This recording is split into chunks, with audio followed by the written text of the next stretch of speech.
um mundo limitado, onde os filhos dos ricos poderiam ter tudo. Mas eu era um menino pobre. Eu era um menino sem muita expressão, ou quase nenhuma expressão financeira dentro daquela realidade.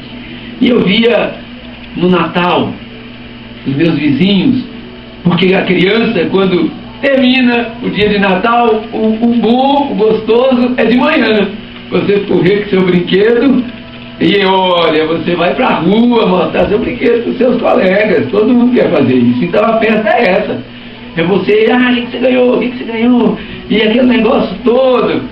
E aí eu via os meus colegas, né? Saíam na porta com uns robozinhos que mexia, uns carrinhos eletrônicos. Vixe, aqueles carrinhos faziam barulho, tudo era muito lindo, mas era tudo, não tinha essa diversidade que nós temos hoje de brinquedos. E quando alguém aparecia com um negócio desse, nossa, era muito bom. As bicicletas, né, com aquelas cordinhas do lado, coloridas, e aquela festa. E eu me lembro que no Natal, sabe, minha mãe não pôde, ela não podia, ela era uma mulher que trabalhava muito, mas criando praticamente 9 filhos sozinha. E naquele Natal eu ganhei um carrinho de plástico. Eu lembro daquele carrinho de plástico e eu não me imaginava com aquele carrinho de plástico, porque não era aquilo que eu queria. Eu queria outra coisa. Eu queria um trem elétrico, igual meu primo ganhou, e o trem dele fazia barulho, rodava com luz colorida para cima e para baixo. E quando ele ganhou aquele trem, eu fiquei na expectativa no meu, e veio meu carrinho de plástico. E eu lembro que eu sentei na varanda da minha casa e eu olhava para um lado e eu vi os meninos com as bicicletas, os outros com outros brinquedos, e eu tinha o meu carrinho de plástico. E como meu mundo então ficou limitado naquele dia a um carrinho de plástico. E eu dizia, poxa, eu devo ter sido muito ruim, porque Papai Noel trouxe um carrinho de plástico para mim. E eu olhava e dizia, mas eu não sou um menino ruim, né? Hoje, eu quero te dizer uma coisa, talvez o seu mundo esteja limitado a um carrinho de plástico. Mas não é isso que Deus tem para você. Não é isso que Deus tem para mim. Eu não sabia disso. A minha mãe também não conhecia Jesus. Ela não conhecia a palavra. Ela era apenas uma mulher honesta, trabalhadora, que criava 9 filhos. E meu mundo estava limitado naquele dia. Meu carrinho de plástico, que naquele dia foi roubado. Eu esqueci o carrinho de plástico na varanda. E roubaram meu carrinho de plástico. Eu falei, meu Deus, até o meu carrinho de plástico foi roubado. Então não tinha nada.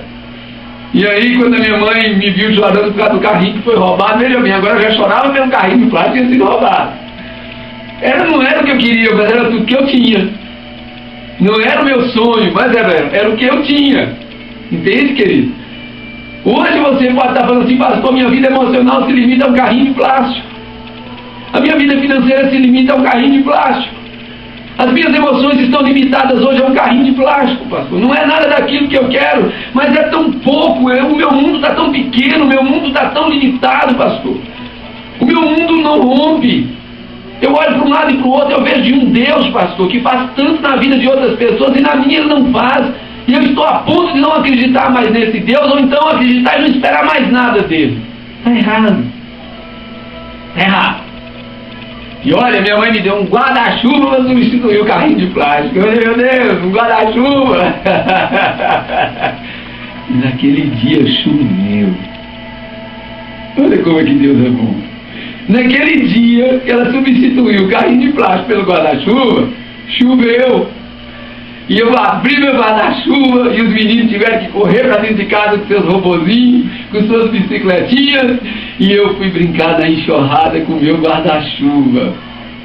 Meu guarda-chuva se transformou num brinquedo, e eu imagino um Deus lá de cima, fazendo chover para alegrar o coração de um menino de 8 anos de idade, que não entendia absolutamente nada, mas que ele estava gerando para ser lá na frente um pastor que hoje está falando com você. Sabe? São tantas coisas que vivemos, são tantas coisas que não entendemos, são tantas coisas que na hora que nós estamos passando dói tanto na nossa alma. mas que existe um Deus apaixonado. Um Deus apaixonado por aquilo que Ele criou, que sou eu e você, com as mãos estendidas, guiando o nosso crescimento. Então agora que você entendeu que o seu mundo não precisa estar limitado a um carrinho de plástico, que a sua realidade ela pode ser muito maior. O seu passado pode ter sido difícil, o seu hoje, o seu ontem pode ter sido difícil, mas o seu hoje pode ser muito melhor. O seu amanhã pode ser melhor ainda. E o depois de amanhã superar aquele dia. Se você entender e não limitar o seu Deus àquilo que você está vivendo agora. Se você permitir, eu quero te convidar agora a abrir os seus olhos espirituais e abrir o seu coração para entender que nós recebemos muito mais de Deus do que um carrinho de plástico ou qualquer outra coisa que hoje esteja fazendo de você alguém infeliz, insatisfeito. Eu quero pedir a você uma nova oportunidade para você olhar para cima, olhar para os lados, olhar para onde você puder agora e entender que um Deus grande e poderoso criou tudo isso e criou você para que você glorifique o nome dele. E para ele glorificar o seu nome, ele precisa abençoar você.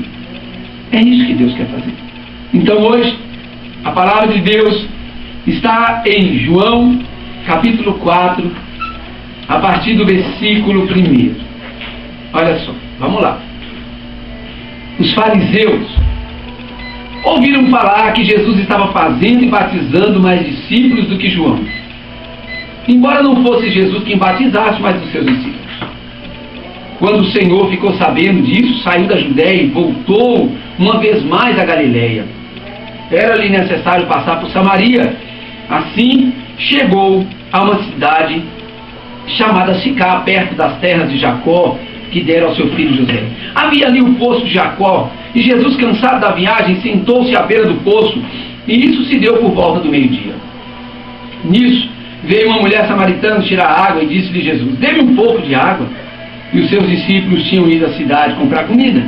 E a mulher samaritana lhe perguntou: como o Senhor, sendo judeu, pede a mim, uma samaritana, água para beber?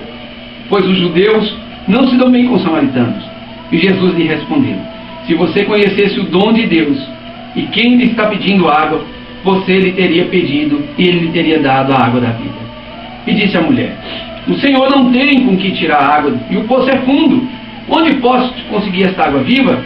Acaso o Senhor é maior do que o nosso pai Jacó, que nos deu o poço do qual ele mesmo bebeu, bem como seus filhos e o seu gado? E Jesus respondeu: quem beber dessa água terá sede outra vez, mas quem beber da água que eu lhe der nunca mais terá sede. Ao contrário, a água que eu lhe der se tornará nele uma fonte de água a jorrar para a vida eterna. E a mulher lhe disse: Senhor, dê-me dessa água para que eu não tenha mais sede e nem precise voltar aqui para tirar água. E ele lhe disse: vá, chame o seu marido e volte. Não tenho marido, respondeu ela. E disse-lhe Jesus: você falou corretamente dizendo que não tem marido. O fato é que você já teve 5, e o homem com quem você agora vive também não é seu marido. O que você acabou de dizer é verdade. E disse a mulher: vê, Senhor, vejo que és profeta. Nossos antepassados adoraram neste monte, mas vocês, judeus, dizem que Jerusalém é o lugar onde se deve adorar. E Jesus declarou: creia em mim, mulher. Está próxima a hora em que vocês não adorarão o Pai, nem nesse monte, nem em Jerusalém. Vocês, samaritanos, adoram o que não conhecem. Nós adoramos o que conhecemos, pois a salvação vem dos judeus. No entanto, está chegando a hora, e de fato já chegou, em que os verdadeiros adoradores adorarão o Pai em espírito e em verdade. E são estes os adoradores que o Pai procura. Deus é espírito, e é necessário que os seus adoradores o adorem em espírito e em verdade. E disse a mulher: eu sei que o Messias chamado Cristo está por vir, e quando ele vier, explicará tudo para nós. Então Jesus declarou: eu sou o Messias. Eu que estou falando com você. Você olha para essa palavra e você diz assim: ah, mas é apenas a conversa de Jesus com uma mulher samaritana. Os samaritanos não falavam com os judeus, e agora Jesus estava quebrando paradigmas, Jesus estava quebrando preconceitos. Deixa eu te dizer uma coisa: Jesus estava fazendo mais do que derrubando paredes. Jesus estava curando a alma de uma mulher. Jesus estava ampliando os horizontes de uma mulher. Jesus estava mudando a realidade daquela mulher. E através daquela mulher, a realidade de uma cidade seria transformada. Você vale mais do que o mundo inteiro. Você é o projeto de Deus. Você é uma criação do próprio Deus. E Ele soprou em você, em mim, o hálito da vida. E você pode fazer coisas muito maiores do que você já fez até agora. E você pode viver coisas muito maiores do que você já viveu até agora. Mas deixa eu caminhar um pouquinho com você. E nós vamos orar quebrando todas as cadeias que te prendem nessa manhã. Quando aquela mulher chegou à beira do poço, ela encontrou um homem assentado ali. E ele não estava naquele lugar por acaso. Havia propósito para que ele estivesse naquele lugar. Jesus